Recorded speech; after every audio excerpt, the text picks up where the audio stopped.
Having seen how PQRST are produced, we must know whether this waveforms in this electrocardiogram is normal or abnormal. And if it is abnormal, what diseases are going to cause this abnormality? So that's what we are going to see in this particular segment. So we are going to measure each one of your electrocardiographic waveforms to see whether they are normal or abnormal and how to measure them and what are the clinical implications. So this is how to measure an electrocardiogram. To measure an electrocardiographic waveform, you must first know about the electrocardiographic paper. The electrocardiographic paper has got number of squares. They have big squares and small squares. So these squares are running horizontally and also vertically. So they have big squares and small squares. So the ECG is running at a particular speed, and we have horizontal measurement, we have a vertical measurement. The horizontal measurement give you what is the duration of a particular complex. For example, when the ECG is running, what is the ECG? For example, QRS is there. What is the duration of QRS complex is given by horizontal measurement. Whereas, what is the height or the depth of the QRS complex is given by the amplitude measurement, which is done vertically. So, vertically you do amplitude measurement and horizontally you do the duration or time measurement.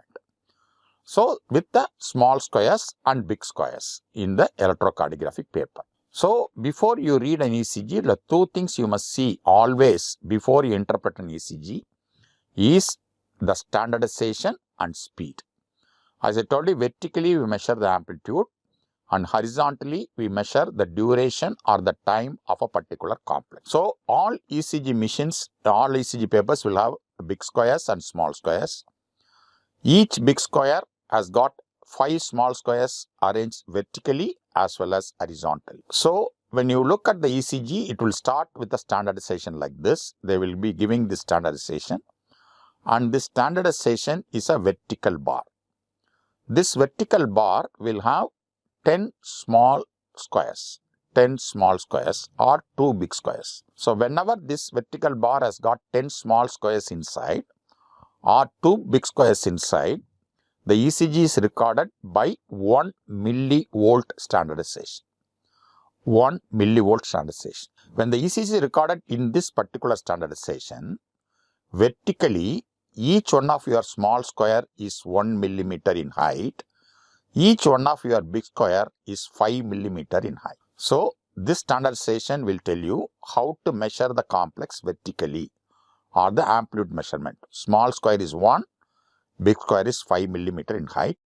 When this vertical bar has got 1 millivolt standardization, which is nothing but 10 millimeter inside, 10 millimeter standardization, 10 millimeter is equal to 1 millivolt. So, vertically this is the measurement. Then horizontally, the ECG is recorded at 25 millimeter per second speed. So, the ECG paper is running on the ECG machine at the speed of 25 millimeter per second. When the ECG is recorded at this speed, each small square is 0.04 seconds and big square is 0.04 into 5 is 0.2 seconds. 0.04 is small square and 1 big square is 0.2 seconds. So, this is about the duration, the time measurement horizontally. So, whenever you record the speed of 25 millimeter per second, 1 small square is 0.04, 1 big square is 0.2 seconds. So, with this idea, we have to measure the amplitude of the complex and also the duration of the complex like P wave, QRS and T wave and so on. So, for that, it's very important thing you must know after recording the ECG and check the patient's particular. Once you check the patient's particular, then you must always look at these two information. Whether the standardization, it can be given at any portion of the electrocardiographic recording. Some machines will give in the front, some machines will give in the back, or some machines will be giving in the bottom. So, you can see that here this vertical bar has got 10 small squares inside, 10 millimeter standardization or 1 millivolt, and recording speed is 25 millimeter per second. So, then only whatever I am going to say as normal amplitude or duration of the particular complex is going to be valid only when the ECG is recorded in 10 millimeter standardization and 25 millimeter per second speed. So that's why before doing a measurement, you have to make sure this two information is right and available. So number of waves we are going to measure. One is the P wave, then the PR segment, then the QRS amplitude and duration, then the ST segment, then the T wave, then we have another wave called U wave. So all these measurements is going to be right only when you record in 10 millimeter or 1 millivolt standardization, where small square is 1 millimeter and big square is 5 millimeter.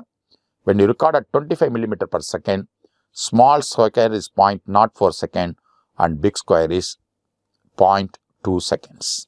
So with this basic calculation, we got to measure each one of our waves.